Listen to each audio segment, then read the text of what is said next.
Braille Institute, and I want to say welcome. You're going to get many welcomes today, but I get to start it off. They didn't know that, but I stole the mic. I'm extremely happy to have once again an informational seminar that will hopefully build your awareness and raise your curiosity about mac degen and diabetic retinopathy. I want to welcome to the stage Rocio Vallejo's Hoyt, who has worked hard along with the other team members of Braille Institute and vendors and everyone else, our doctors, to present to you today our seminar. So that she works both with our Spanish language program, El Poder Sin Ver, as well as our community outreach in English. We're all over LA County. So I'm very happy to welcome Rocio to the stage, and our program has now begun. Good morning, everyone. Thank you so much for being here.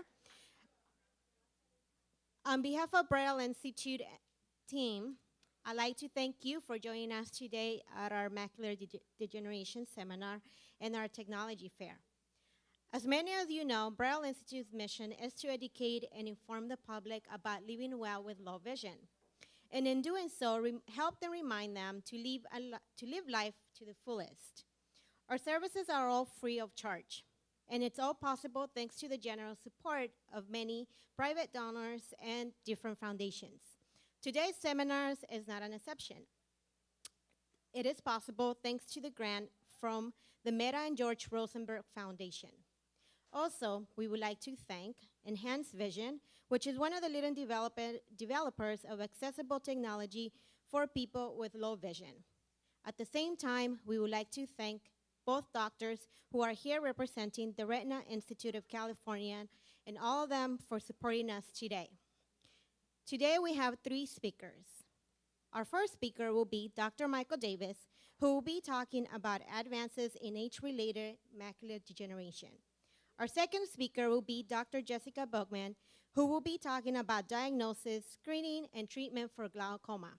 And last but not least will be Phillip Reeves, our Braille Institute Connection Point Manager, who will give you more information about how mobile devices, such as smartphones and tablets, are utilizing adaptive technology to keep the visually impaired community in the mainstream market. Please note that each speaker will have a short Q&A period after the presentations. However, if your question is not answered today during the Q&A period, please rest assured that our presenters will be here at the end of their presentation, and you may then ask your questions. One last thing. During our program, we will have small drawings. Like we said at the beginning, you were not given a ticket. However, when you sign in, your name was put in a raffle basket. Following our last presenter, we will have 2 of our vendors come up, and they will donate our 2 major raffles for the day. Before we begin, please take a moment to turn off all your cell phones and electronic devices. If you're using an interpretation device today, please be sure to turn it in at the end of the event. Everybody has been, we collected an ID, some form of ID from you. That will be given back to you as soon as you return your translation device. Our first presenter will be Dr. Michael Davis from the Retina Institute of California. Dr. Davis completed his undergraduate and medical degrees through an accelerated program at Kent State University and the Northeastern Ohio University College of Medicine. He graduated summa cum laude with the Bachelor's of Science degree from Kent State University. After earning his medical degree, Dr. Davis completed his internship in his ophthalmology residency at Rush University Medical Center in Chicago, Illinois, where he served as chief resident. Dr. Davis specializes in the medical and surgical management of many retinal conditions, including diabetic retinopathy, macular degeneration, macular holes, and retinal detachment.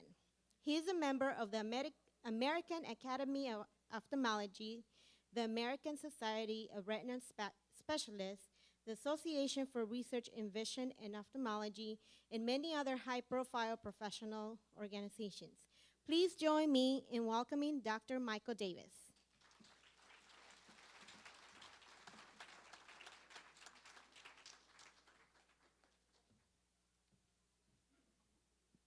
Thank you. Good morning, everyone. Can everyone hear me in the back? All right. I apologize. I'm just getting over a cold, so if my voice sounds a little funny this morning, that's why. This morning, I'm going to be talking about age-related macular degeneration.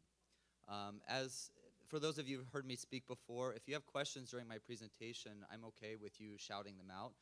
But again, as always, please don't ask any personal questions about your own personal health. Just make them general questions if possible. So before we can talk about age-related macular degeneration, we need to learn a little bit more about the eye so we can understand it a little bit better. First, we need to know what the retina is. We were told that I'm a retina specialist, so what does that mean? Well, the retina is the seeing tissue that lines the inside wall of the eye. So if we were pretending like this room were the eye and we were standing inside the eye, the retina would be like wallpaper coating the walls of the eye. And that's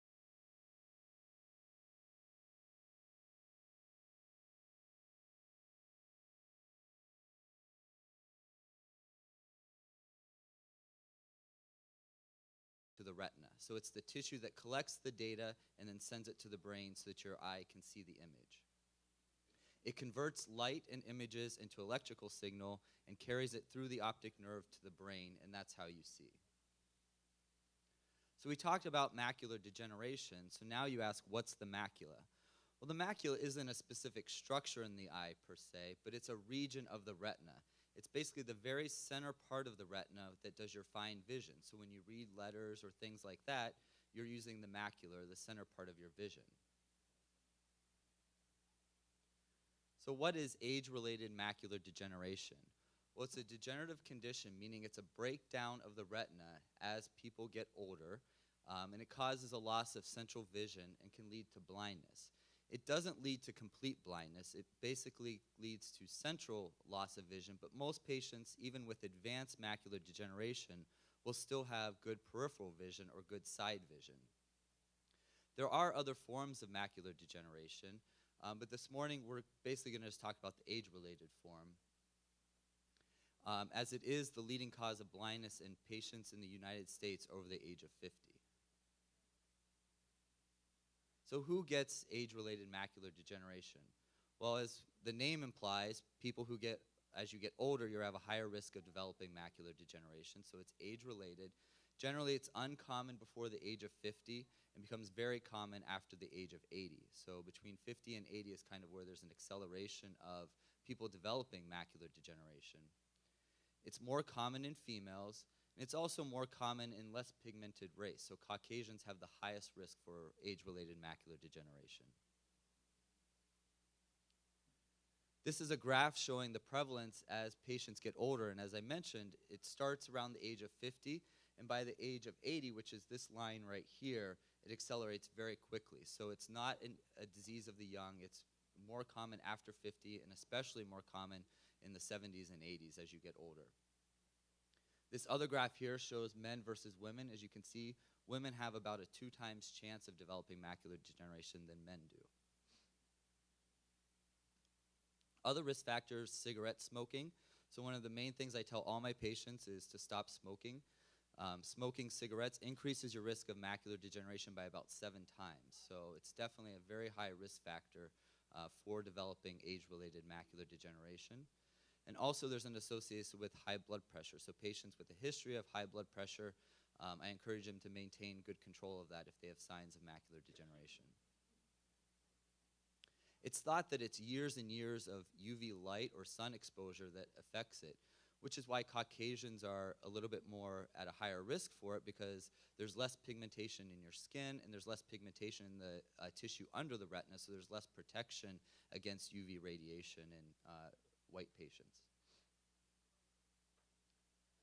Other risk factors are dietary factors. So diets associated with high fat, high cholesterol, and obesity, there's a higher risk of developing macular degeneration in those patients as well. Protective factors are high levels of zinc, vitamin E, beta-carotene, and carotenoids. So, and basically just a low-fat, healthy diet with fish and green leafy vegetables. There are some vitamins for macular degeneration, which I'll go over in just a minute too. And there's also a genetic component. It's thought that about 60 to 70% of macular degeneration is due to genetics. The general population over the age of 80 has about a 1 in 4 chance, or I'm sorry, a 10% chance of developing macular degeneration. But if you have a first-degree relative, so a mother, daughter, brother, sister, with macular degeneration, your risk increases 4 times. So instead of a 10% risk, you have a 40% risk. So patients with family history of macular degeneration need to be screened a little bit more closely so that if there's any signs of it, they can be followed more closely, so that if we see any changes, we can catch them early and treat it early if need be. There are a couple genetic tests that were available for macular degeneration. They haven't caught on quite as much as originally thought, mainly because it tells you that you have a high risk for it, but it doesn't, there's really no treatment once you learn that you have a high risk. So at this point, the genetic tests are not that useful and they're not recommended as part of the routine screening. But I have a feeling that at some point in the future, we'll understand the genetics of it more and be able to target therapies and target drugs to patients with certain genetic factors. So genetics will definitely play a role in the treatment and diagnosis in the future, but at this point, it's not as recommended as it would be. So how many people in the United States have macular degeneration? Well, there's about 7.5 million patients in the United States that have the very early stages of macular degeneration. About 3.5 million, so about half of those patients, also have high-risk dry changes. And I'll go over the difference between wet and dry macular degeneration in just a minute. And about 1 million have advanced dry macular degeneration, and about another million have advanced wet macular degeneration. And these numbers are increasing exponentially as the population gets older and older. Medical treatments are much better, so the population as a whole is starting to live a lot longer. So as you live longer, diseases that affect you at an older age become more prevalent. This graph here shows the difference between, this left side is the year 2000. This is the number of patients with advanced macular degeneration, about 1.75 million. And it's predicted by the year 2020, there will be almost 3 million patients. So about a 60% increase in a 10 or a 20-year span in the prevalence of advanced macular degeneration. So it's definitely a very big problem, and that's why there's a lot of research going on to help prevent it and for treatment, which we're doing at our center. So I mentioned before different types of macular degeneration. There aren't really 2 different types of macular degeneration. They're really one disease, just a different spectrum of disease, a more mild form and a more advanced form. The dry form is the most common kind, and it's usually less severe. And about 10% of the population over the age of 55 has signs of dry macular degeneration. The wet form is more severe and usually causes a sudden vision loss. And about 10% of patients who present with the dry form will go on to form the wet form. So what do we see in patients with what we call dry macular degeneration? Well, the basic lesion is called the drusen, which, if you can see it here, there are these little yellow spots that build up in the retina. So when we look inside our patient's eyes at their visit, we can sometimes see little yellow spots under the retina. And what these are buildup of waste material over years and years. So as the patients get older, their retina becomes less efficient at getting rid of waste material, and it starts to build up under the retina. The analogy to this is age spots on the hand. So when I see a patient with this, I tell them, just like you can get age spots on your hand as you get older, you can get age spots in the back of your eye. And that's a good way for them to understand kind of what's going on in their eyes.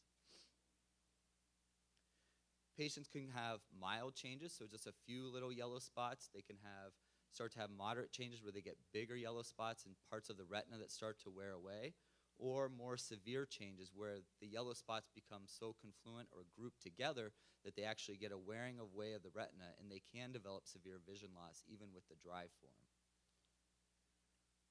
When the dry form leads to vision loss, they develop something called atrophy, or a wearing away of the retina.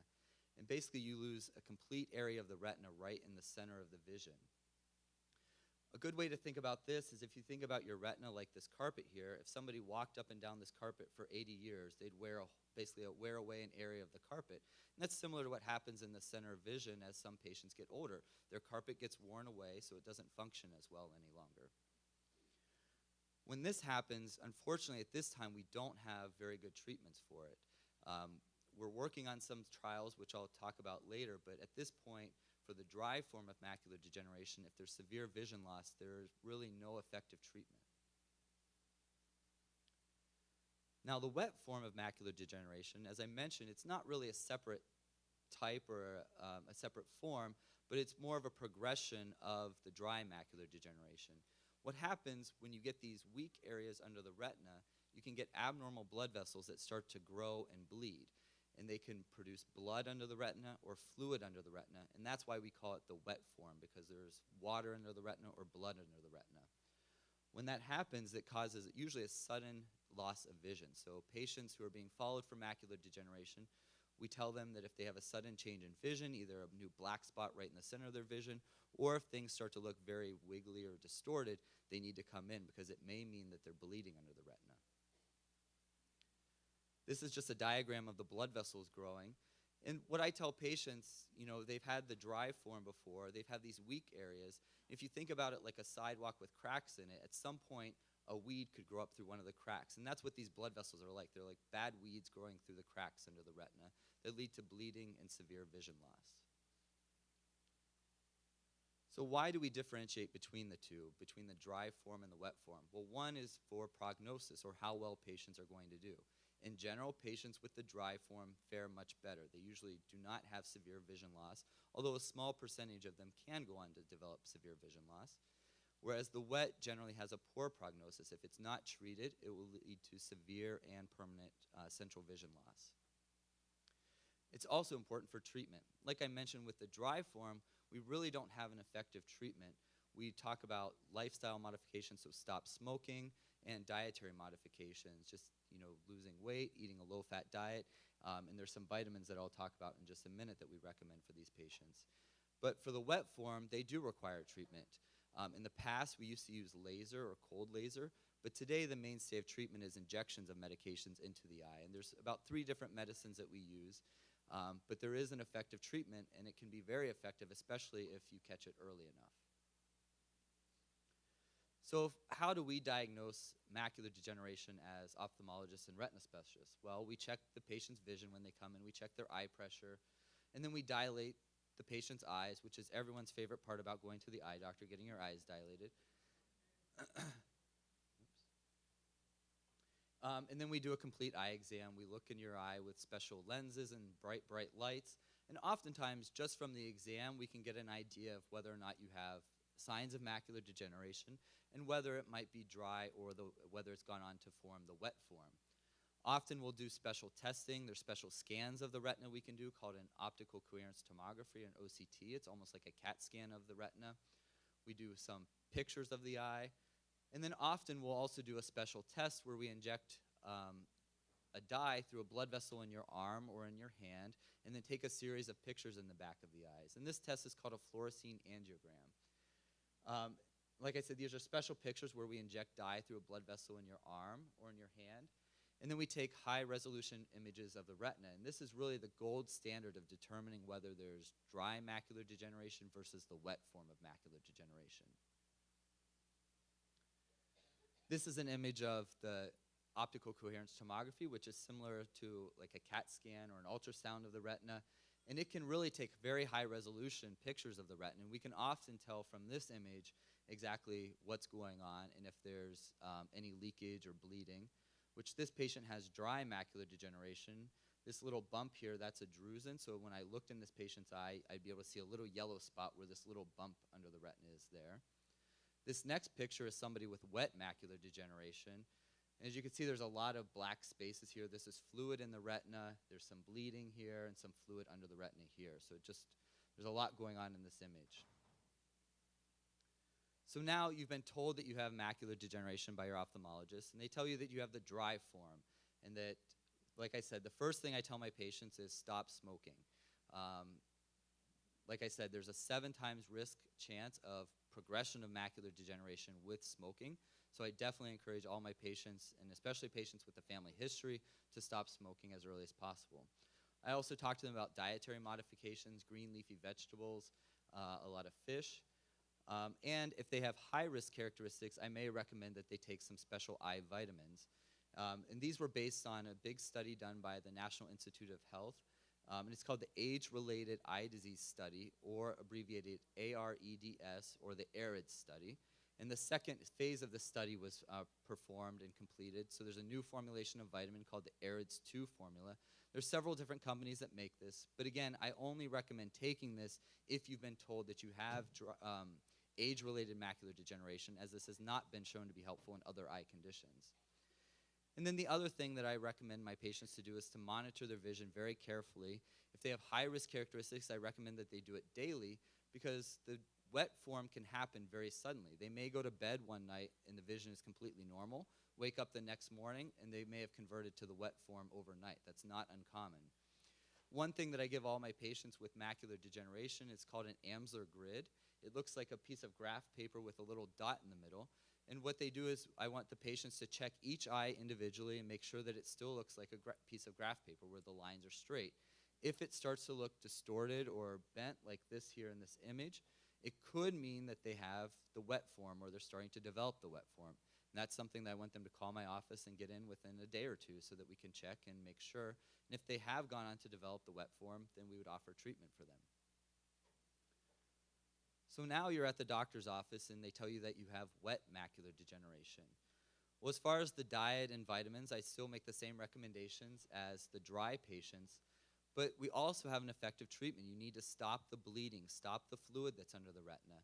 And to do that, we do injections of medications into the eye.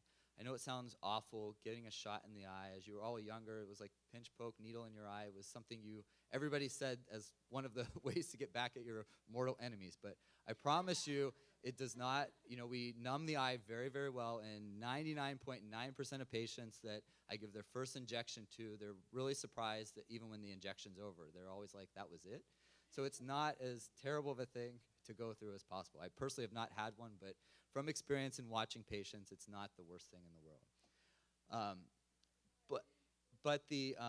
There are 3 different medicines that we use. They're called Avastin, Lucentis, or Eylea. They're basically monthly injections of these medicines, so patients are coming in monthly for the injections. Once the bleeding stops, we often will stop the injections, but they're always at a lifetime risk of developing more bleeding again, so we still monitor them very closely. And once it's bled once, it can always bleed again. And then also their other eyes at a higher risk for bleeding as well. So they need very close monitoring, at least monthly, probably for the rest of their lives. I always tell my patients this is a chronic illness. Unfortunately, at this time, we don't have a cure. None of the treatments we provide for macular degeneration cure the disease. It just treats the disease. Now, I mentioned there are no effective treatments for the dry form of macular degeneration. We are working on, there's a lot of different trials going on to develop this. One of the more exciting ones that we're involved with at the Retina Institute is a stem cell trial that is for patients with advanced dry macular degeneration. During the study, what we do is we inject embryonic stem cells or umbilical stem cells underneath the retina and try to regenerate the retinal pigment epithelium. We're currently, there was a hold put on it to modify the surgical technique, but that has now been approved. So we will be going on to the second phase of the study shortly. So that's one of the big trials that we're involved with that's very exciting, that could really change the future of macular degeneration, because at this point, like I said, there's unfortunately no effective treatment once patients develop advanced dry macular degeneration. We are also involved in several other trials for wet macular degeneration. Some of these are new medications to be injected in the eye. There's also some topical eye drops that are being looked at as an adjunct therapy to intravitreal injections or in the eye injections, and also some pills that are being looked at as well. So there's a lot of research being done here, as I said, because this is a very much increasing problem. It affects a lot of patients in the United States. So we definitely want more effective treatments and longer lasting treatments. As I said, most patients will need an injection once a month. And if they have both eyes affected, they may be coming in every 2 weeks getting an injection in each eye. So if we can find a therapy that will either last longer or be a little bit easier for the patients to tolerate, that would definitely be very effective.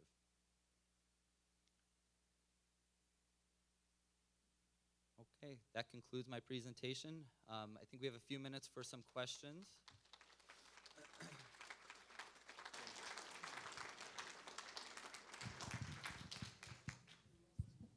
And they'll be bringing a mic around, so right here.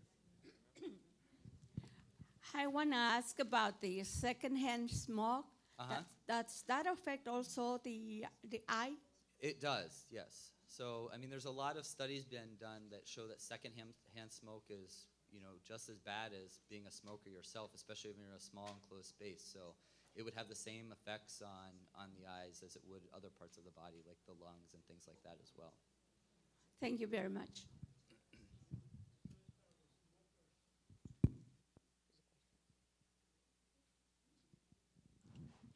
What is the difference between Avastin, I believe Vegetrap, and there's another one?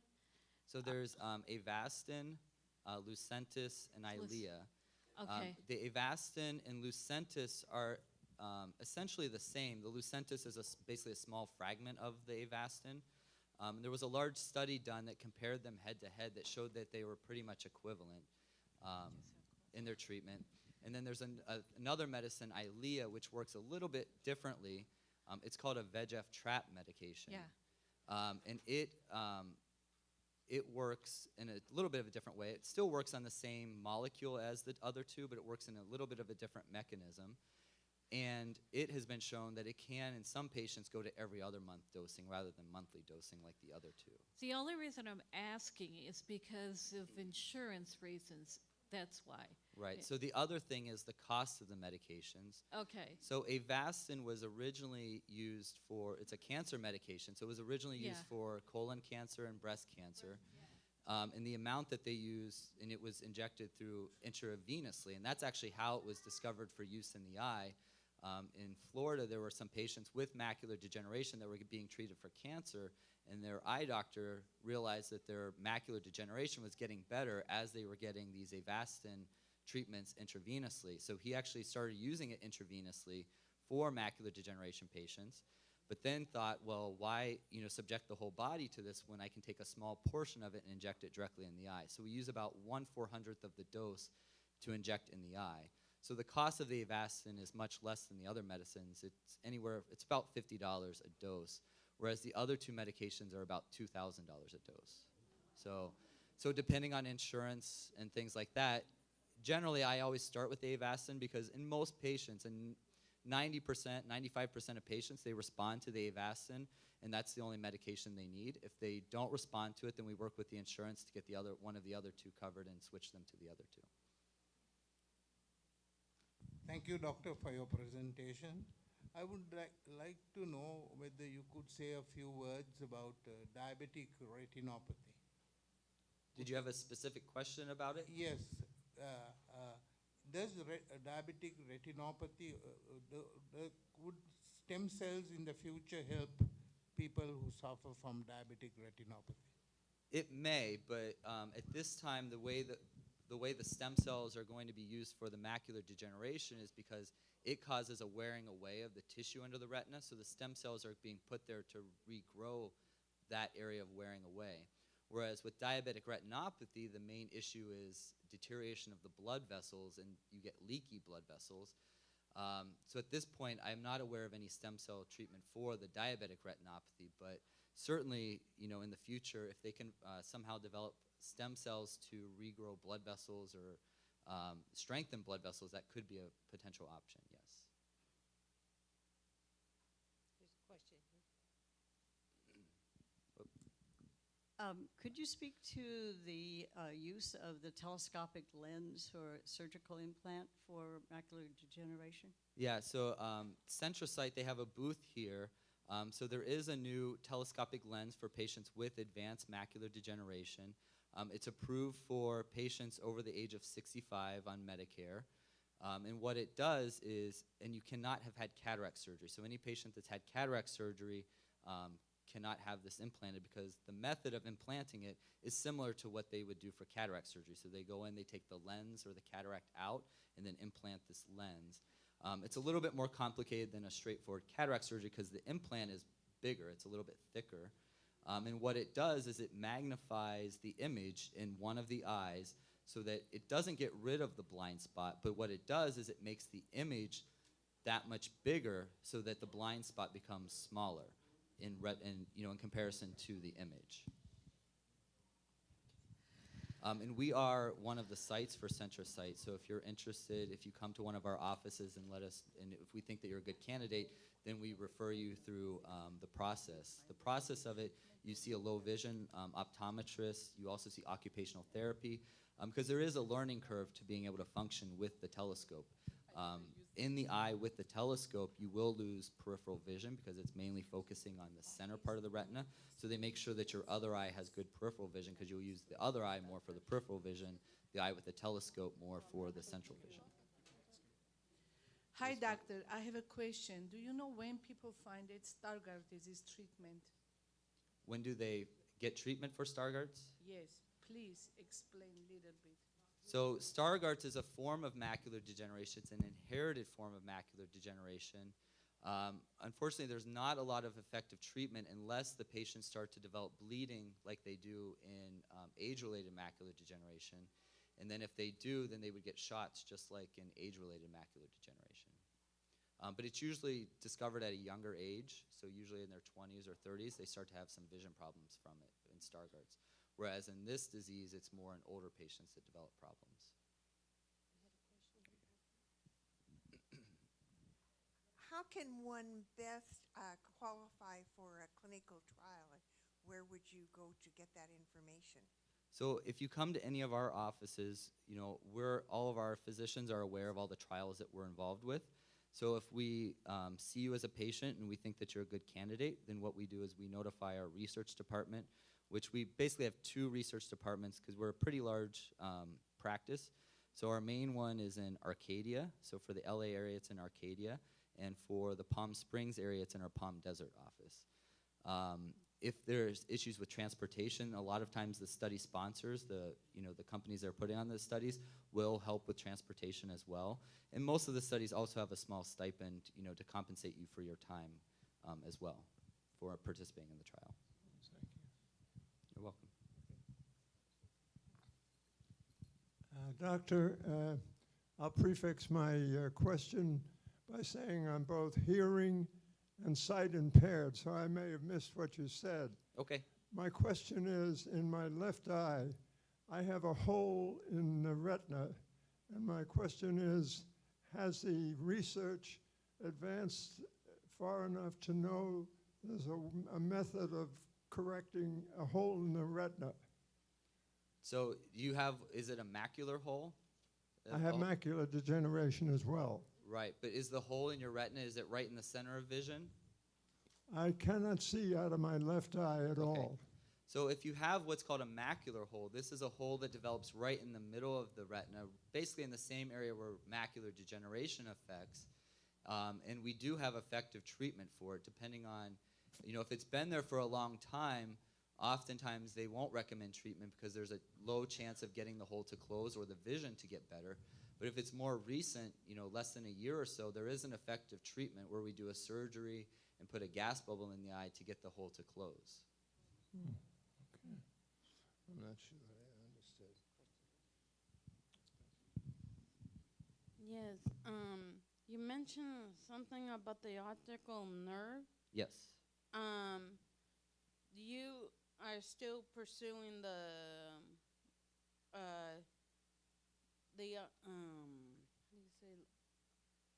retina to be attached to the optical nerve? So the retina, all the cells in the retina basically go back to the optic nerve. So the optic nerve is the cable that carries the cells and the image from the retina back to the brain. Yeah, say like for me,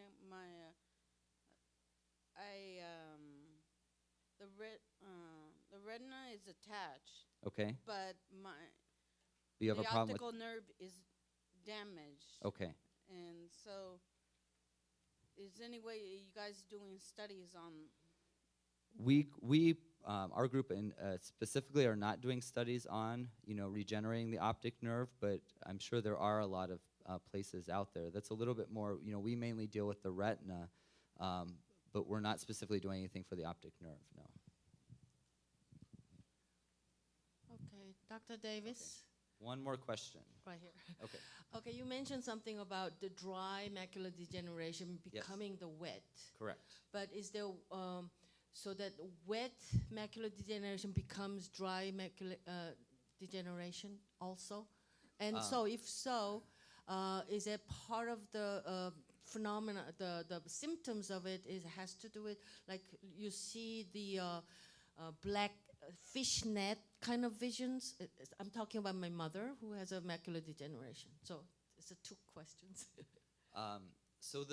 Once somebody has the wet form of macular degeneration, I always say that they have the wet form, but it can dry up with treatment. So it may not be actively bleeding Right. or have active fluid, so they may not need treatment. Right. But I still always say that they have the wet form. I see. I still once they've converted to wet, I just say that it's still wet because they're at a high risk for rebleeding and things like that. So it's not dry. It doesn't become dry macular Right. I mean, we say that it's dried up, but Yeah. it's really Okay. it's just semantics. But So what's that fishnet vision? Like a black fishnet kind of visual image that she sees. What's that?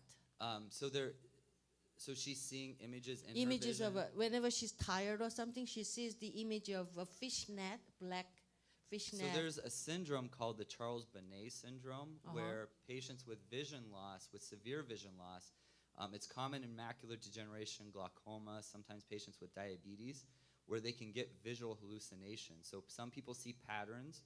So some people see buildings or things like that. Some people even see people's faces or But this is or animals. abstract. Right. So some people have abstract. So it sounds like she may be having what's called Charles Bonnet syndrome. Charles Bonnet syndrome. Usually it's short-lived. Usually it only lasts 6 months once you have the symptoms. Uh-huh. But I have a couple patients that have it very, very severe, and I've referred them to. There are some medications that you can use that sometimes will help it. They're antipsychotic medications. Not that there's no issue with psychosis or anything like that, but some of the properties of them will help with these hallucinations. So, Yeah. I mean, the big thing is to just reassure patients that they aren't going crazy, that this is a normal, not normal, but it is a common phenomenon that patients with vision loss can sometimes undergo. And I think oftentimes once you reassure patients that it's something that other people go through, the anxiety of it at least calms down. Because I think what happens is a lot of patients that get these symptoms are afraid to tell anyone because they think that they might be going crazy because they're seeing things that they know aren't there.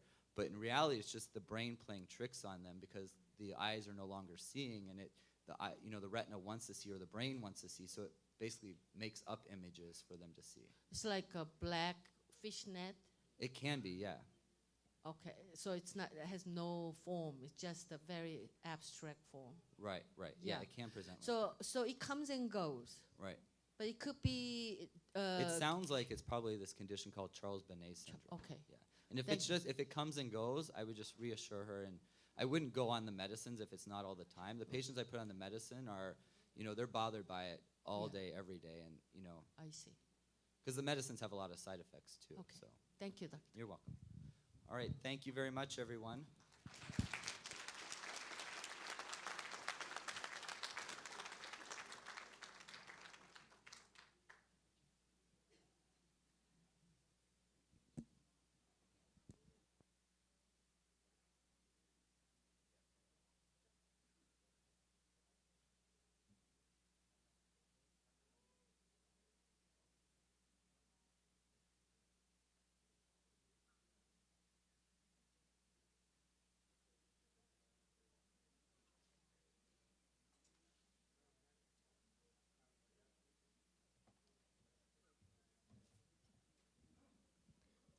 Thank you, Dr. Davis, for such a wonderful presentation. Can we give her another round of applause?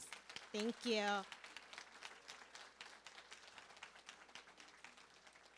Dr. Davis will be here for another 5 minutes. He needs to go to another commitment.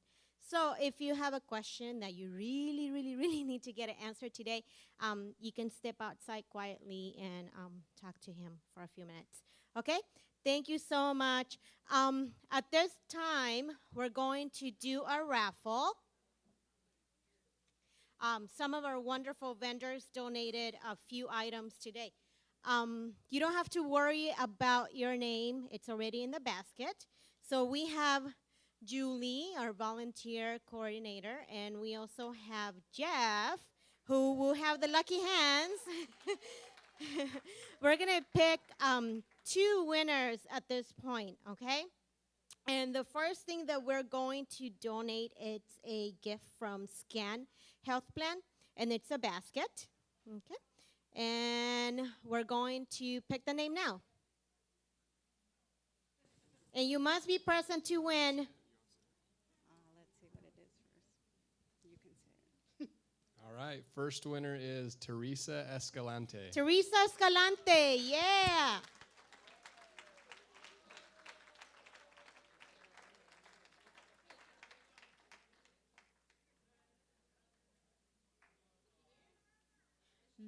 Yeah, she's here. She's in the back.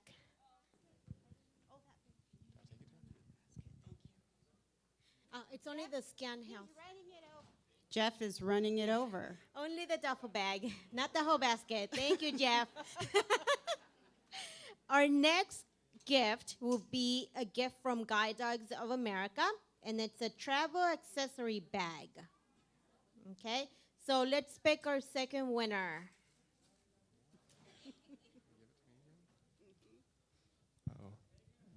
Rosa Duenas. Did I say that right? Rosa Duenas. All right. Over there.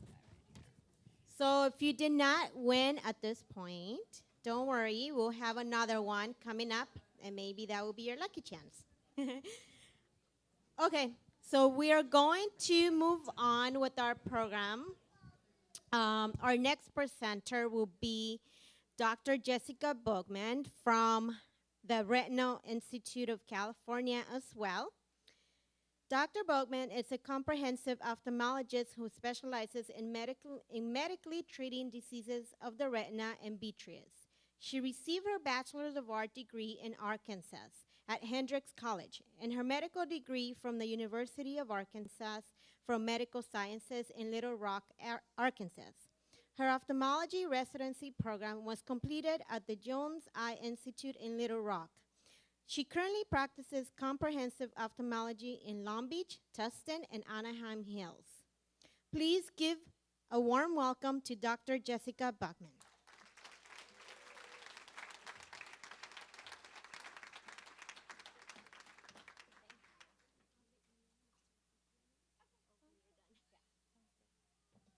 Thank you for having me today. We're still waiting for my presentation to load, but today I will be speaking about glaucoma once we get this PowerPoint pulled up.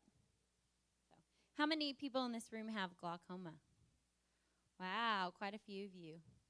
Good. So this talk will be useful.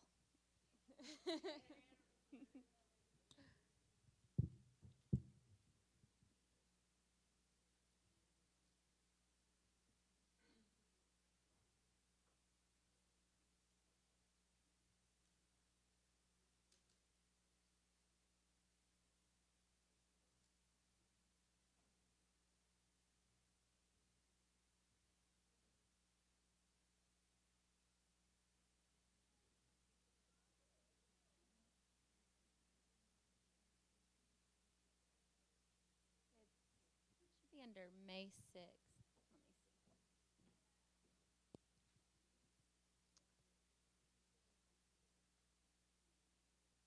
Did not save this one.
Okay, we are ready to get started.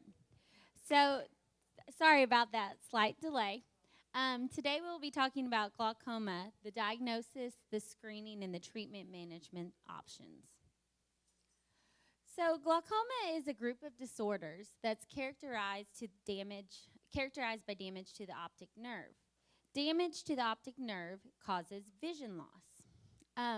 It's often associated with elevated pressure in the eye, and that elevated pressure causes loss of the nerve fibers, that compose the optic nerve. So there are many different types of glaucoma. These types include congenital glaucoma, which is something babies are born with, primary open-angle glaucoma, closed-angle glaucoma, normal tension glaucoma, and secondary glaucoma, which can be caused by many diseases of the eye, including inflammation. Hold on, let me fix this real quick.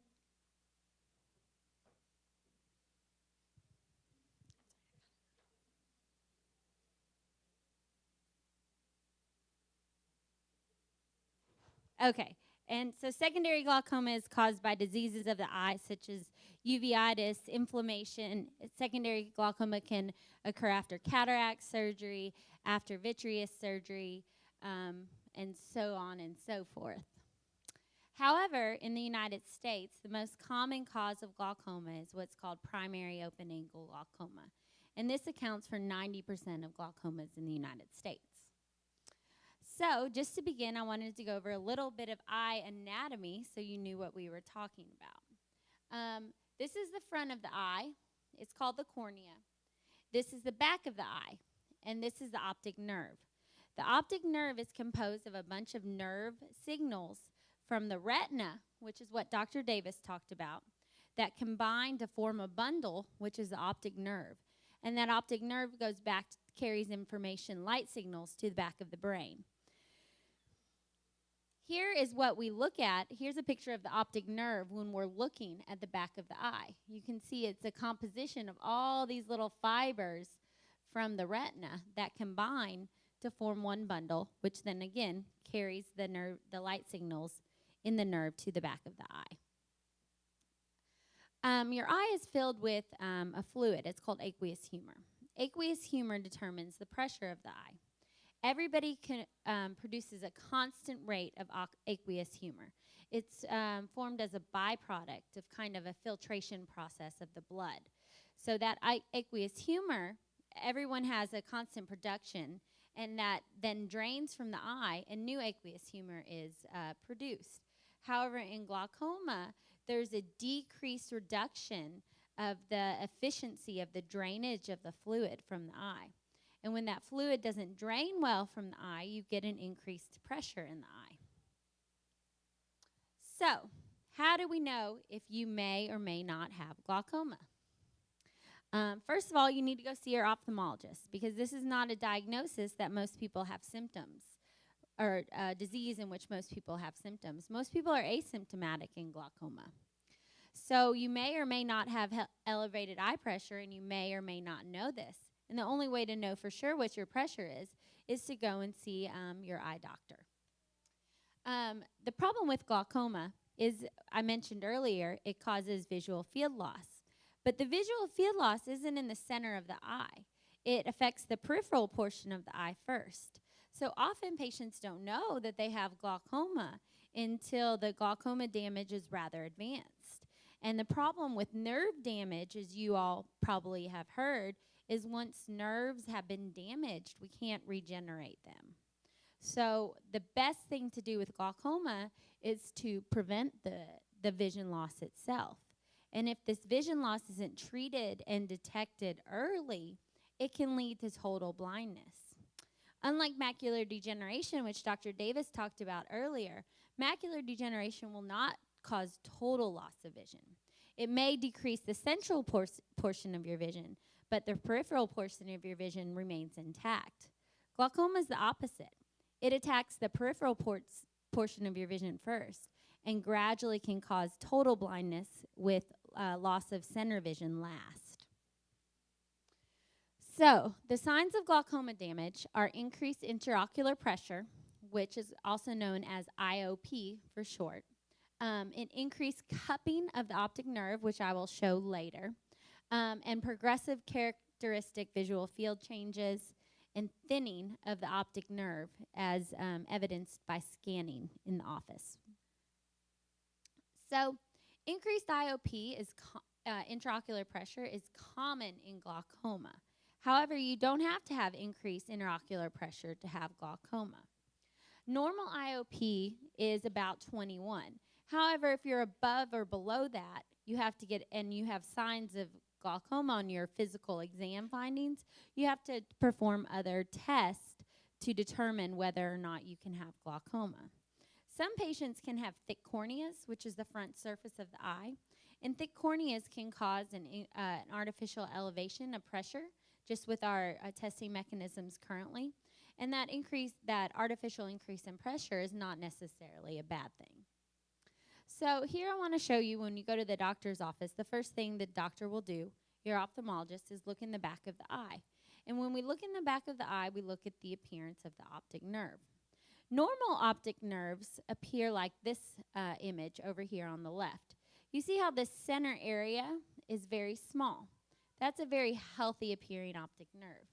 However, on this optic nerve over here on the right, you see that the center area is increased. The center area is increased because glaucoma has caused damage to that nerve, and those nerve fibers, some of them that make up the nerve, optic nerve, have died off, often associated with high pressure. So here's another illustration of this. Again, you have your image on the left, which shows the normal appearance of the optic nerve, normal center. But on this eye over here on the right, you have an enlarged appearance, which is suspicious for glaucoma.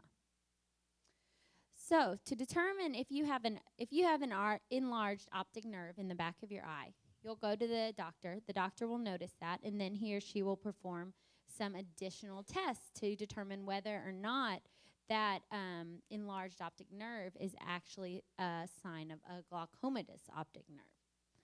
So these tests include a pressure check of the eye, a gonioscopy, which looks at the drainage structure of the eye, a visual field test, and an OCT, which is a scan that measures the thickness of the optic nerve. So who's gone to the eye doctor and had their eye pressure checked? Probably everybody here in this room. There are two basic ways to do it. The most basic way is with the tonopen. The tonopen's good because it gives you a baseline screening of what the pressure is, but for more advanced patients with glaucoma, your doctor will check you by applanation, which means they shine the blue light in the eye, and this little applanator will actually touch the eye to measure the pressure. It's a little bit more precise than the tonopen. The next test we do in the office is we do a gonioscopy. This is a mirror that we actually put on the surface of the eye, and that mirror allows us to look at the drainage structure of the eye. The drainage structure is an important portion of your glaucoma workup because if the drainage structure, the trabecular meshwork is what it's called in our terms, is not open, you're at a higher risk for progression to glaucoma, and the treatment options are a little bit different. So it's really important to look at the outflow structure of the eye. So here is what we're looking at. It's an cartoon illustration. So this shows an open angle, which accounts for 90% of the glaucoma in the U.S. This shows a closed angle with this ciliary body, which produces the aqueous humor. That presses up against the trabecular meshwork, so fluid can't drain from the eye. And then in those patients, they'll have markedly elevated pressure. So the most important part of your glaucoma testing will involve visual field tests. Visual field tests are important, like I mentioned earlier, because most patients with visual field loss from glaucoma, it affects their peripheral vision first. So many patients who have damage because of the glaucoma do not realize that they have damage until you get the visual field testing done. So in order to have a diagnosis of glaucoma, not only does your optic nerve have to be enlarged, but you also have to have these characteristic visual field changes. Without visual field changes, you won't have glaucoma. So the visual field changes are important because they're used to determine whether the disease is stable or if it has progressed. How many people in here have had visual field testing performed? Quite a few of you. That's great. And most of you don't know that you don't like it, correct? Yeah, it's not very fun. It's kind of a stressful test where you sit in a machine and they cover one eye and you have to press a button every time you see a light. So it's kind of stressful for some patients. So here's a picture of this visual field machine. Your chin goes up here in this, and then we shine lights in the back of this dome. When patients have glaucoma, for example, in this patient, this is a picture of a visual field change with the black spots, the black dark dots, representing areas of vision that have been totally lost because of the glaucoma damage. Like I mentioned earlier, once you get damage to that nerve, you can't bring that vision back. So what's gone is gone, but what our goal is in the treatment of glaucoma is to prevent any further visual field loss. The next test we do in the office is called an OCT of the optic nerve. This is a scan where you sit at a computer and it actually measures the thickness of the optic nerve. In patients who are healthy, they have very nice, thick optic nerves, and they're normal size. However, in patients with glaucoma, they have thin optic nerves. That correlates to the area of vision loss. So the sections that they have lost nerves, they actually have visual field changes in that area as well. So here's a picture of the OCT of the optic nerve. You guys know, well, you all may know that these OCTs are also formed on the macula and on the optic nerve. So you can have them for many different treatments, for many different diseases of the eye. OCTs are very helpful. So the diagnosis of glaucoma is based on the combination of your exam findings, which is the enlarged optic nerve, the pressure in the eye, and whether or not you have visual field changes or thinning on the OCT test. So, if you have a diagnosis of a glaucoma, what happens next? Who knows? Eye drops. Very good. I heard it. So there are lots of different treatments for glaucoma. The first treatment is medical with the use of eye drops, and I'll go over that in a minute. But we also have lasers, and patients do really well with these laser glaucoma therapies as well. And finally, if you're not responding to surgery, or if you're not responding to drops or lasers, we'll go on to surgical treatment. So look at all these glaucoma drops. How many of you guys have all these drops? So I bet some of you feel like you have all these drops for sure. So drops are the first line treatment for glaucoma. And there are numerous individual medications. And there's also combination medications, which take two individual medications and combine them to make one drop. So there are 4 different classes of glaucoma medications. There are beta blockers, prostaglandin analogs, carbonic anhydrase inhibitors, and alpha-2 adrenergic agents. Some of these medications, such as timolol or Cosop, Simbronza, are a combination of 2 of these classes. And why the pharmaceutical companies have done this is to make it easier for you to adhere to your medication. Because it's a lot easier to take, well, bear with me, 3 medications a day rather than 4 medications a day. So it's good if you are on many different drops, you could consider asking your doctor whether or not he or she has a combination medication that will benefit you if you're not on that. So laser treatment in glaucoma is a good addition to some medical therapies. In fact, oftentimes if you get a laser glaucoma treatment, we can get you off about 1 drop. That's not always true, but I like to offer it to my patients as a relatively early treatment, because that way we can get you off 1 drop. And I mean, nobody really likes to be on drops the rest of their life. Do you? No, they're no fun. I agree with you. So the laser treatment for glaucoma helps increase the outflow of the fluid from the eye. with the increased outflow of the fluid, that will help lower the pressure in the eye. Another good thing about this laser glaucoma treatment is there's relatively few risks associated with it. Some patients will have a transient intraocular pressure spike, but often that goes away within a week. And it's also used in combination with medical treatment. So the good thing is you can do both, and the medical treatment and the laser treatment will both help to lower your pressure in your eye. There are many types of laser. There's called a laser iridotomy. That's for angle closure glaucoma. I have to do that often first line for my patients with angle closure glaucoma. However, there's also called SLT and ALT laser treatments. The SLT we can repeat about once every 1 to 3 years. The ALT, however, is not repeatable. Finally, for glaucoma treatments, I'd like to touch on some surgical interventions.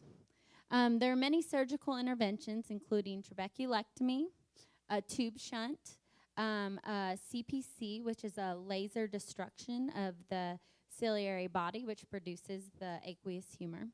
And there's also a few newer treatments that can be combined with cataract surgery, such as the eye stent or the express mini shunt. So the first one I want to talk about is trabeculectomy. It's the oldest form of glaucoma surgery we have. As you can see from this picture, you have an elevated area of your conjunctival, which is the white part of your eye. The trabeculectomy actually makes an alternative outflow for the aqueous humor. So instead of draining back out into your veins of your head, it will actually drain out into the superficial veins of your face. So it kind of creates an alternative outflow. Next, I have a tube shunt. A tube shunt is actually a tube that we insert into the anterior chamber of the eye, and that tube shunt flows fluid out and back. It's a little bit more aggressive than a trabeculectomy, and you'll have that tube in your eye for the rest of your life. We don't remove that. Next is the eye stent. This can be combined with cataract surgery. Cataract surgery itself will help decrease your intraocular pressure by about 2 points, which is pretty good. But then during surgery, we can also put this little drainage structure in the eye, and that will also help the outflow.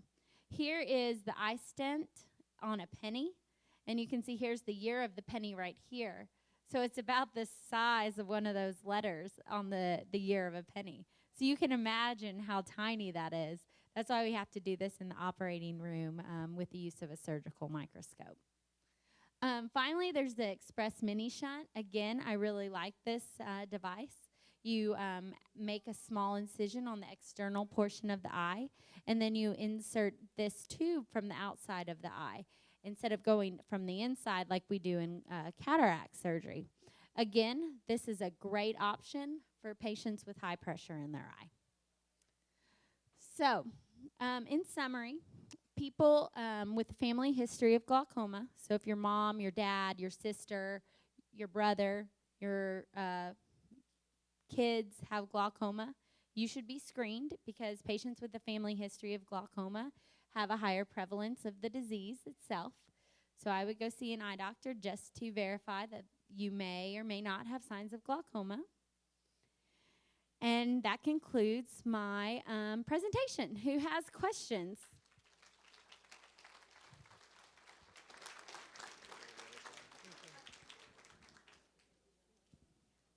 We have a question over here.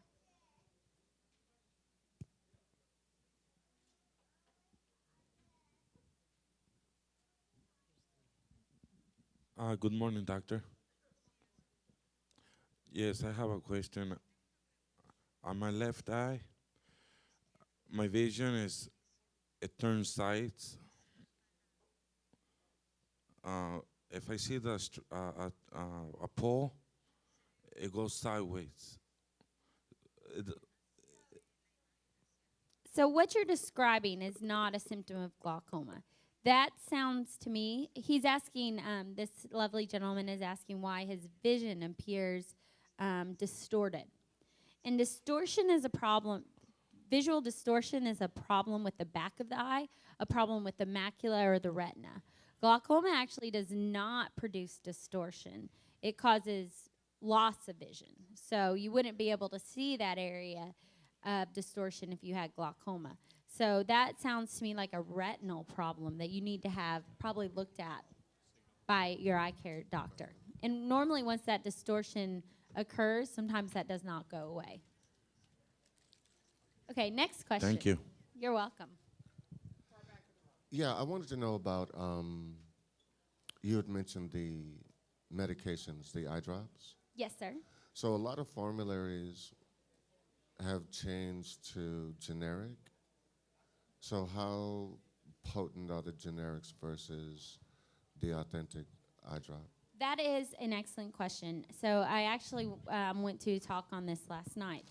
By FDA regulations, the generics have to be within 20% potency of the brand name medication.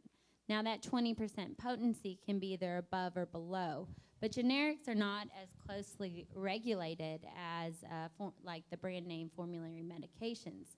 In some cases of glaucoma, that can be okay to be on generic medications.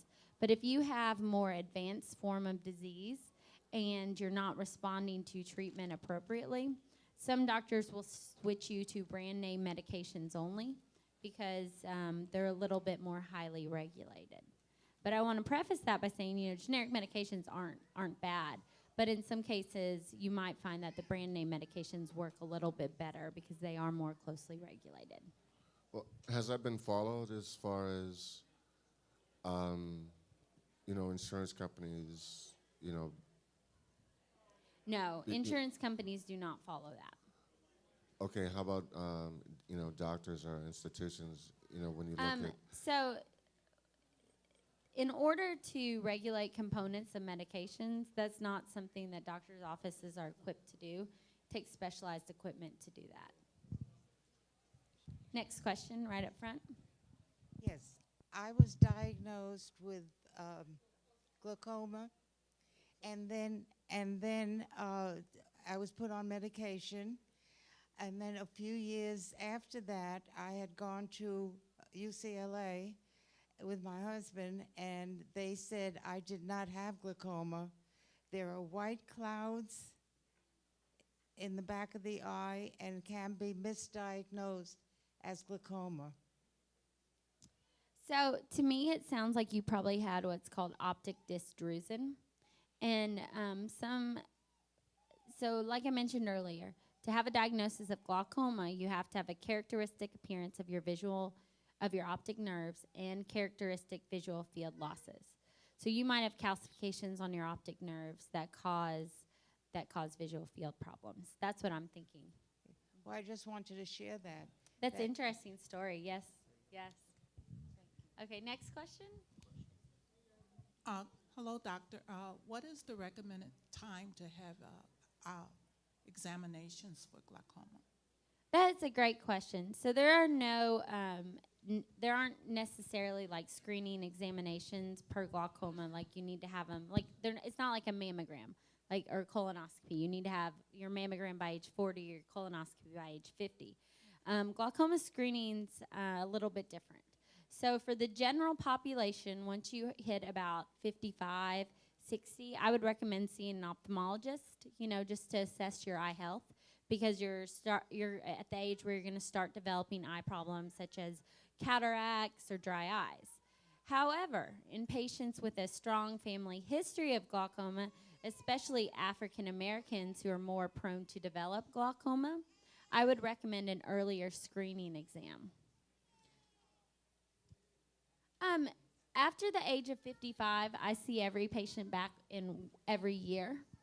But if you have a strong family history of glaucoma, I would go see an ophthalmologist and get a baseline test and then let them tell you what their opinion is of your risk of developing that. If what? If you have a diagnosis of glaucoma, you need to be seen every 4 months at the minimum. Sometimes you can go a little bit longer, but it depends on the extent of your disease. Oftentimes that's a shorter period as well. Okay, thank you. You're welcome. Sir, right here.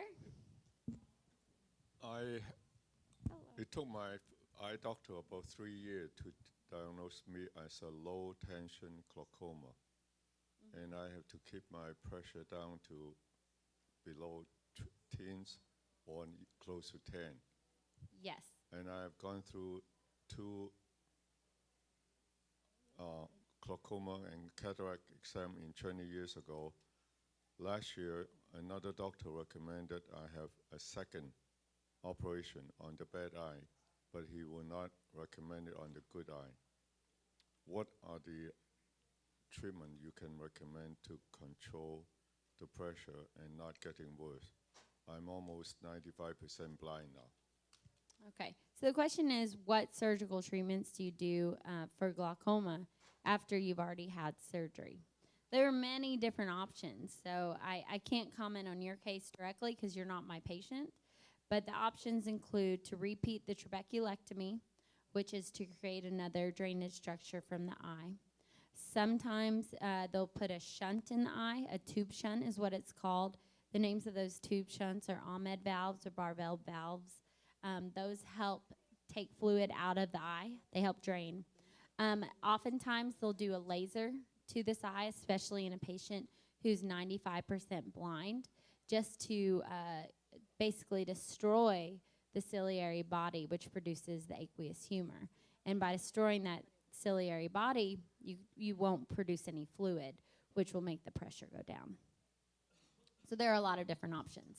Question over here. What are the normal range of for pressure? So the normal range of pressure is about 16 to 21, with the majority of pressures being skewed towards higher pressures, like 20, 18 to 20. Next question, right over here. Buenos días, doctora. Mi Buenos pregunta es, yo estoy operada de cataratas ya de los 2 ojos. ¿Uno tiene que pedirle al oftalmólogo el examen para glaucoma aparte o ellos mismos lo hacen? So I think the question, we have a translator here. Had cataract surgery in both eyes. So do I request an eye exam or do they do it on their own? Let me just verify that's the actual question. Se hizo cataratas en los 2 ojos. ¿Y quiere saber si usted tiene que pedir el examen? Am I supposed to request the eye exam or is it done automatically? I recommend, as you get older, there are a bunch of different diseases that can occur in the eyes. These diseases include, as you know, macular degeneration, dry eyes, cataracts, glaucoma, and floaters. Even if you've had your cataracts removed, cataracts are just one part of an eye. So I would still be seen by an eye doctor about every year. If you have a certain type of insurance called an HMO insurance, you'll have to request to be seen by an eye doctor by your primary care physician. So I do recommend yearly eye exams, even if you've had cataract surgery. Question over here. I heard that if you have cataracts, that even if they came up with a cure, they wouldn't be able to help you. Have you heard anything about that? So the question is there a cure for cataracts? And the answer for that is yes. Cataract surgery is how we get rid of cataracts. Everyone who lives long enough will develop cataracts. It's a natural part of aging, unavoidable. It's just part of growing up.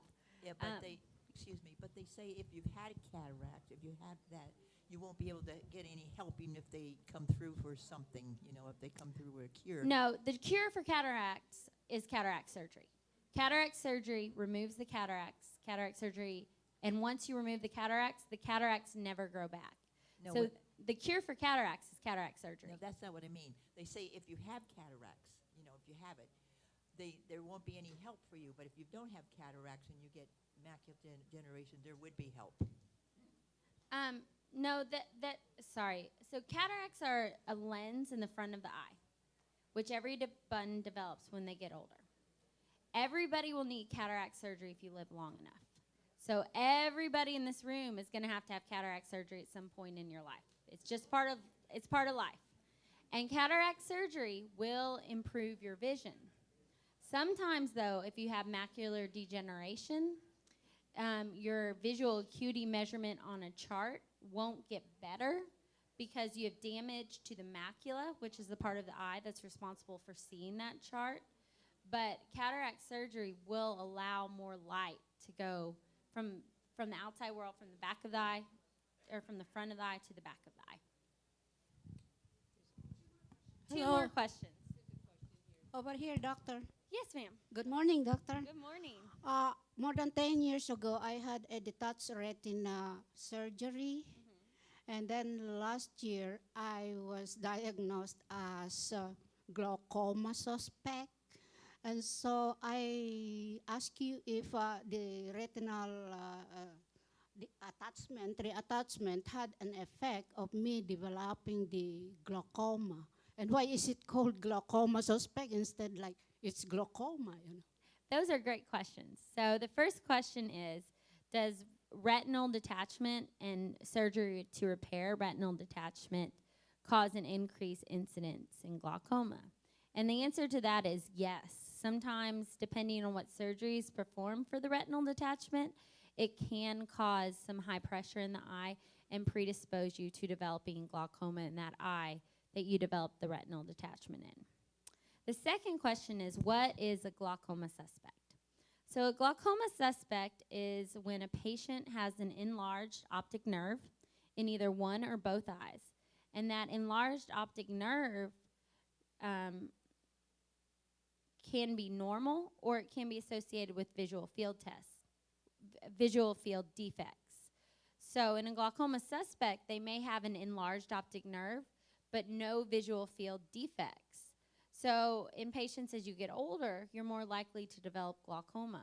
So what they do is sometimes if your optic nerve's getting bigger over age, they just have to watch you closely to make sure you don't develop those visual field defects. So it means they're watching you for the development of glaucoma, but you don't quite have glaucoma yet. So that's a good thing. Okay, final question. Okay, I've had laser surgery, and I'm having more problems now since I had the surgery. And both eyes I'm having problems. Well, so the question is, can laser surgery cause more problems? So in the majority of the patients that have laser surgery, it does not cause more problems.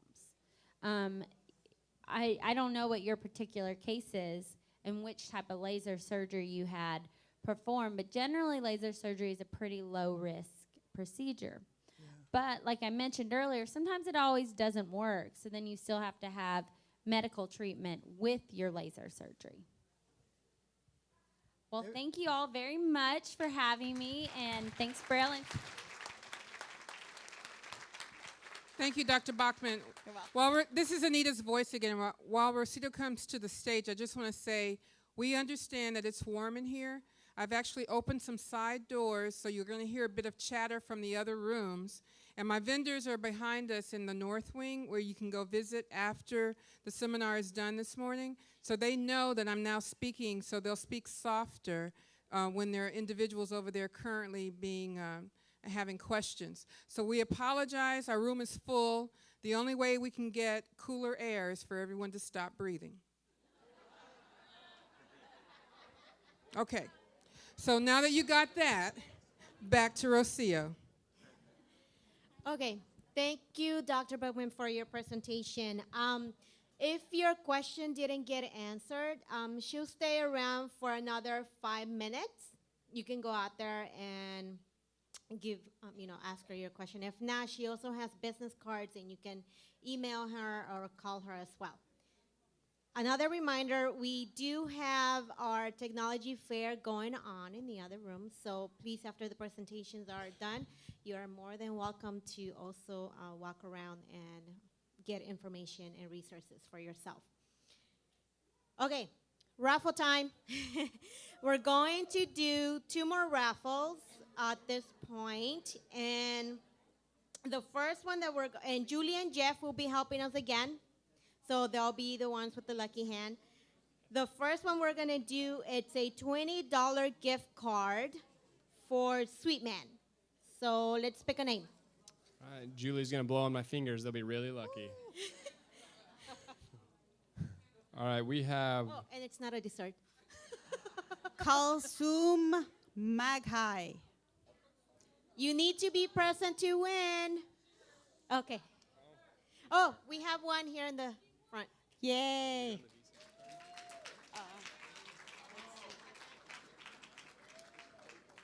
Rocio, what was It's a $20 gift card. That's it. Okay. Thank you. Okay. The next one will be a gift from Humanware, and it's $50 Visa gift card. So let's pick a winner.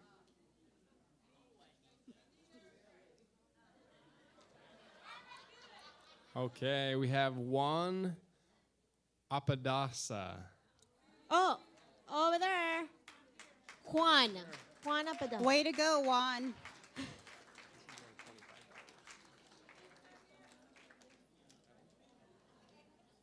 What was that gift again? It's a $50 Visa card.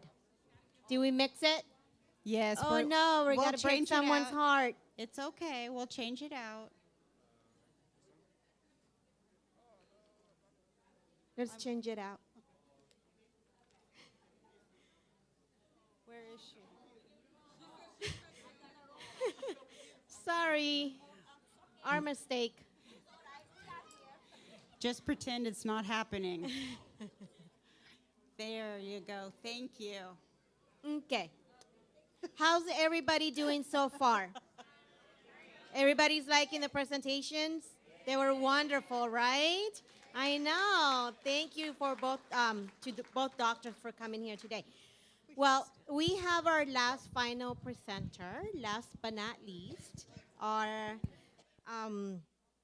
Connection Point manager.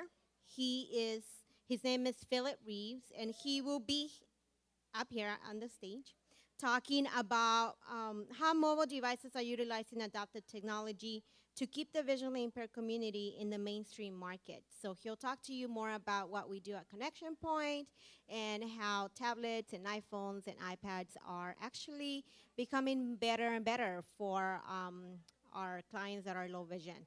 So without further ado, let's introduce Phillip Reeves. Thank you.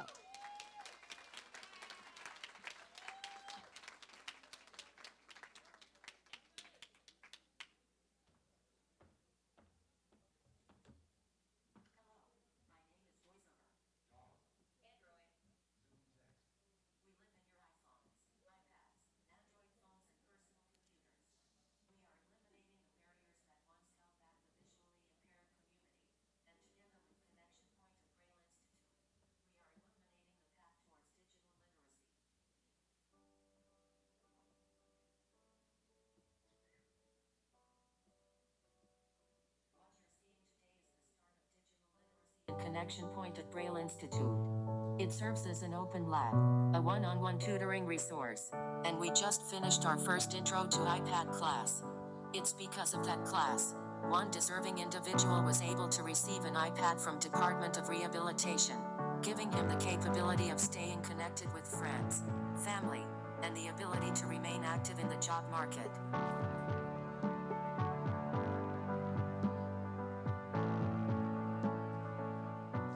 No idea what the iPad was capable of. I just felt, comfortable coming every week and knowing I was going to learn more and more and seeing how it would fit in to my life. These individuals have an opportunity to take control and see how technology can enhance their everyday lives. VoiceOver. JAWS. Android. Zoom text. This is just the start. Hello, everyone.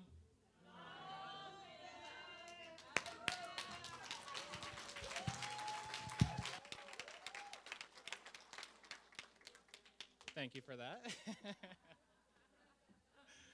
So, my name is Phillip, and I manage Connection Point here at Braille.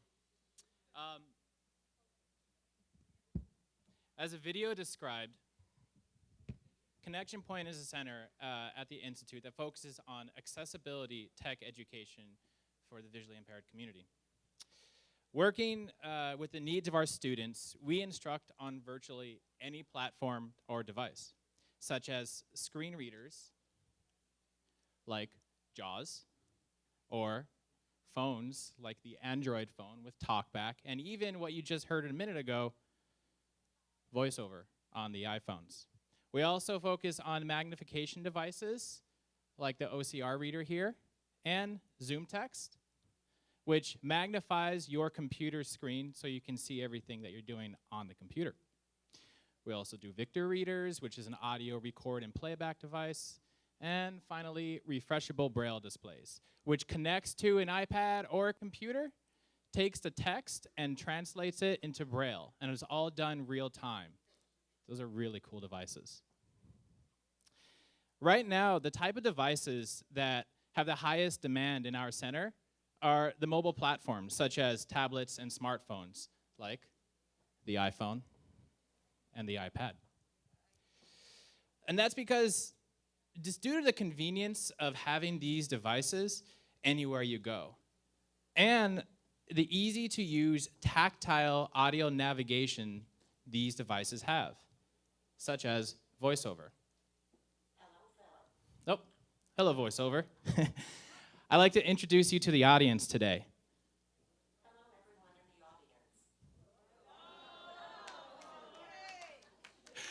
You might recognize that voice from the video earlier. Her name is VoiceOver, and it comes pre-installed in your Apple mobile devices. Now, with the combination of a screen reader like VoiceOver, these devices provide hundreds of tools in the palm of your hand, like a GPS device. You are currently located at Braille Institute. Or a calendaring system. Don't forget about your meeting at 2 p.m. today.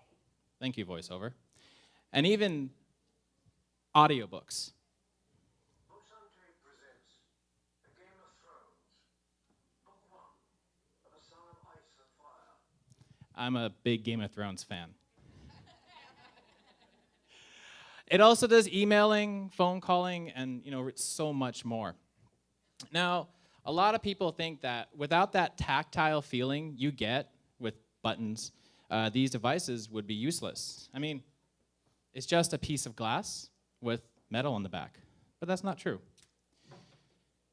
With simple gestures like a flick,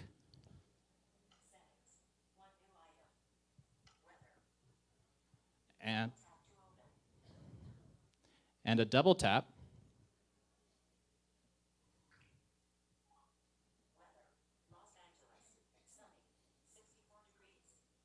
you can access the information that you need. Now, what I'm showing you today is just the tip of the iceberg. There are applications where you can take a picture and within a few seconds get an audio description of that picture.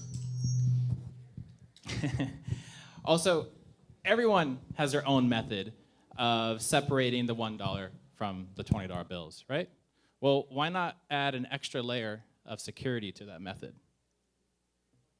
That is a $20 bill. Thank you, VoiceOver. Now, at the end here, I invite you to drop by Connection Pointe, the technology center here at Braille Institute. Right now, it provides an open lab where people can come in and use the many devices that we have. We also offer a one-on-one educational resource where an educator will teach you how to use one of these devices that I mentioned. The best thing about it is that it's free to students of Braille Institute. It's located in the hallway that you came from to get into Weingart Center here, next to the lobby.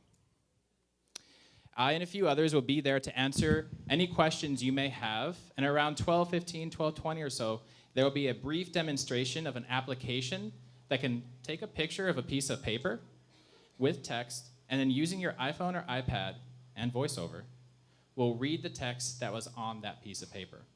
It's really cool. Yeah.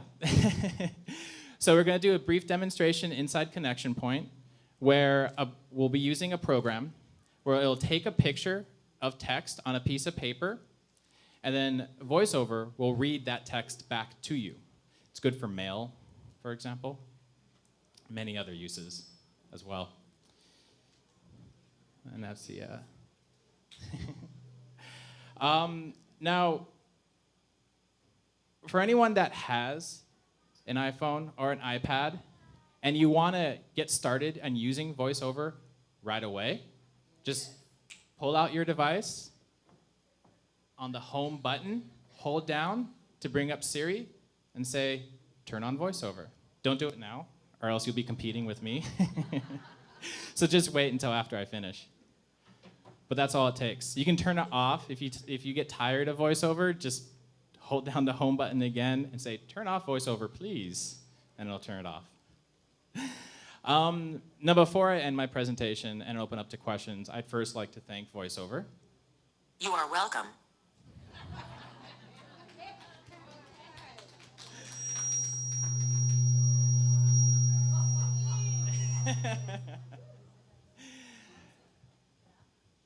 And now I'd like to open up to questions. I have Android, and it goes off Google, I guess, and I can't see the screen. It's off-white or snow white or grayish white, and I need something I can see better. So on Android phones, as well as other smartphones, most of them, not all, gives you the option of changing the colors on the screen itself. So you can invert the colors, for example, to make the text appear white on a black background. That would make it easier for you to see the screen itself. Also, depending on the background you have on your phone, it could be a very color-intense picture, for example, which could be distorting the colors on your Android device when you try to see what's on it. And so you'd want to change that background image, for example. And that's something we can definitely help you out over at Connection Point here. But yeah, you can definitely make it easier to see. Does it come in, does it also does different languages? It does. I forget how many, but quite a bit. Spanish, French, German, I believe, as well. It does do quite a bit of languages, yes. Korean, yeah. Does quite a few. What program will you be demonstrating? Well, I demonstrated for today, I'm mainly focused on VoiceOver, which comes on the iPhones. No, I'm talking about it, Connection Point. Oh, sorry. Yeah. It's called Voice, and essentially it's a program that, like I mentioned, takes a picture. It's a free program. It's available on the App Store right now, and by taking a picture of any text you have, it'll guide you along where that paper is, so you're not accidentally taking a picture of something else. It'll help guide you to that piece of paper itself and grab the text from that piece of paper and turn it into that audio file, which VoiceOver will read. And it's called Voice. You can find it in the App Store by typing Voice Have. Voice have. Okay. Voice Have. Correct. Hey, Philip, I wanted to know, well, thank you for this presentation, first off. But as you know, I have the 4S. So when will that be obsolete? Pretty soon, probably. I mean, as each year goes on, devices do tend to become obsolete. The 4S is still functional and it still works. It's hard. That's a really hard question, just because it's up to Apple at the end of the day, or it's up to any, for example, Android phones as well. It's at the end of the day, it's up to that particular company. But generally, I mean, the 4S has been around, I think, 4 years now, roughly. So I'd say give it another year or two. Do you have to have an iPad to learn how to use it?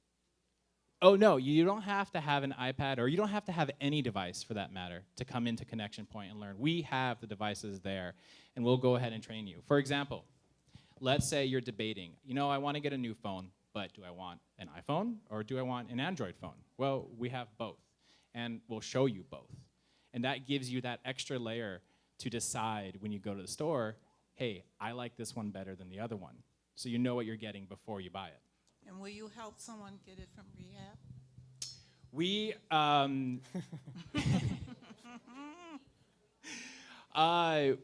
the people who come into Connection Point, you know, and kind of learn these devices, of course, that'll help in and of itself.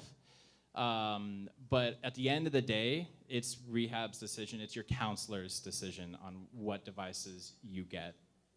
We don't have any say, or any strong say in that regard. Hi, Phil. Hi, Kevin. Who teaches the class besides you?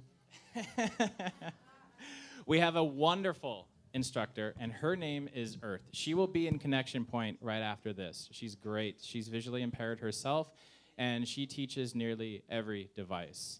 She's taught Kevin, and she also runs our iPad class that we're going to start up again next week. We also have many other tutors that do help out as well. Some of you know Daniel or Melissa.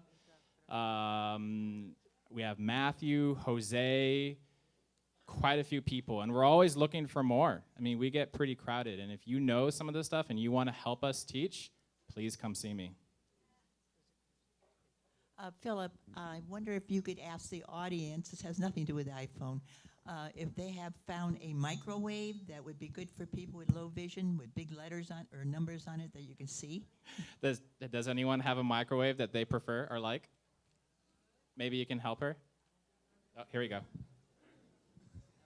Hi, thank you for your presentation. And you talked about the lab. Is there a schedule that the the person can come in, or is it any time? Yes. So really quick, if anyone has a microwave device, please see her. I'm not sure your name, sorry. Okay, so the schedule at Connection Point, we're open from 9 a.m. to 4:30, Monday through Friday. We do close between 12 to 1 for lunch. The lab is open between 9 to 4:30 all day. The one-on-ones go from 9 to 4, and each one of those sessions lasts for 1 hour. Okay, thank you.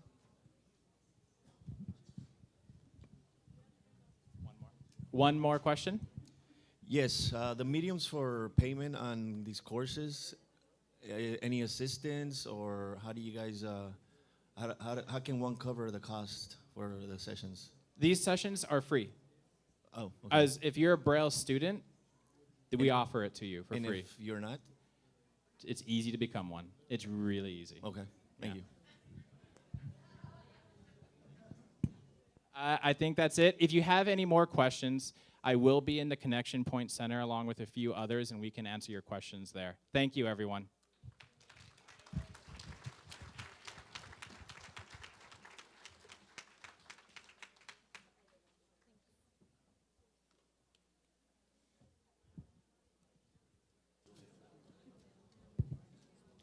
Thank you, Phillip, for your wonderful insight on the latest technology devices.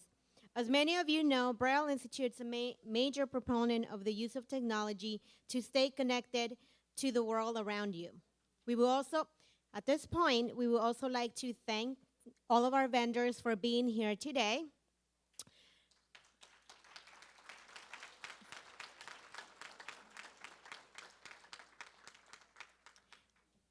Did everyone enjoy the wonderful breakfast this morning? Yeah, that was great.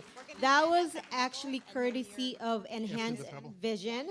They were the ones who brought all those delicious treats for everyone to enjoy today. So thank you very much, Enhanced Vision. Takes the wheel.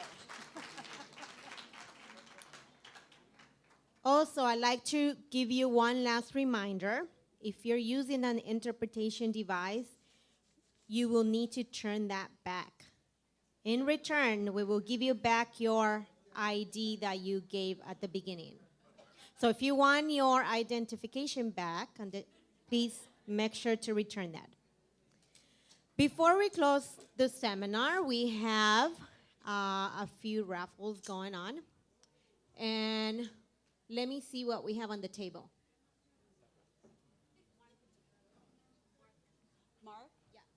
So at this point, I'd like to invite Mark, if he can hear me, to come here. We have 2 grand prizes today. One is going to be from Outward, I believe, right? Is it Outward? Your company? AT Crater and Company. Oh, AT Crater and Company. So lost from, I'm lost. He will be raffling. Why don't I just let him tell you what he will be raffling? Thanks. Yeah, we've been coming here for a long time. It's our pleasure to donate a copy of the Zoom Text Magnifier Reader. That's right. It's a big deal.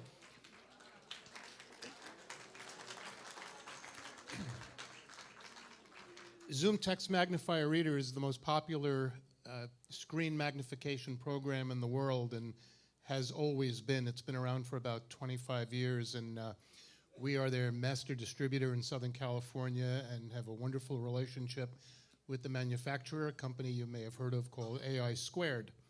So today we're going to raffle that off. Unfortunately, the copy didn't get here today. We hope to have it back in the office this afternoon. So if the winner would see us right after the raffle, our table is right outside behind the doors here. And there's an AT Crater sign there, and we've got a number of products. We will take your name and address and ship it to wherever you like it. Hopefully have it shipped out, if not this afternoon, by tomorrow. So. Let's pick a winner. Oh, I get to pick the winner too. Yes.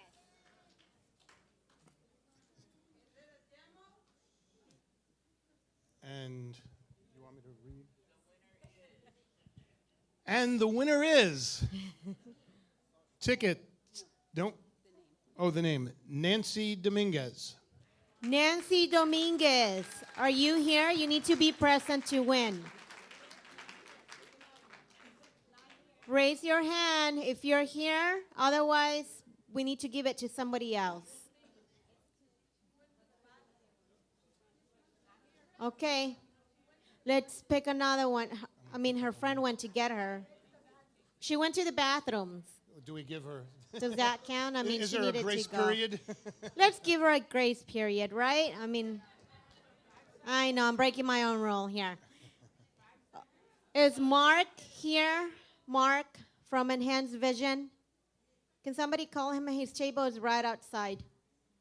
In the meantime, I also like to remind you that today's presentation has been live streamed, and it's going to be on our YouTube channel, which is Braille Institute, right, Jules? Yes, Braille Institute, it's our YouTube channel. Nancy? Make sure that you log in and watch it if you like to watch it again. In case there was something that you didn't quite get, it'll be there for your enjoyment, okay? So, Nancy, you're here. You won. We will tell you later on what it is, okay? Thank you so much. Mark, you want to come up here? Mark will also be giving away today one of our grand prizes, and I will let him tell you what it is. Hi, everybody. I'm Mark with Los Angeles Low Vision. Please give it up a round of applause for Braille for putting this event on today. Did an excellent job. And what we're going to be giving away is we have a booth in the back. We have a bunch of assistive technology. So if you're low vision, we have about 32 different products that could potentially help you out. One of them is the Pebble Portable Magnifier. Probably most of you have heard of that, and we're going to go ahead and give one away right now. Let's pick a winner. Drum roll, please. All right. And Guadalupe Vega. Guadalupe Vega. Hello. Give it up for Guadalupe. All right, great. Thank you. Thank you, Mark. This will conclude our event today. Thank you very much. Remember, we also have another one coming up in November. So make sure that we have your information so you can get invited for that. Thank you so much.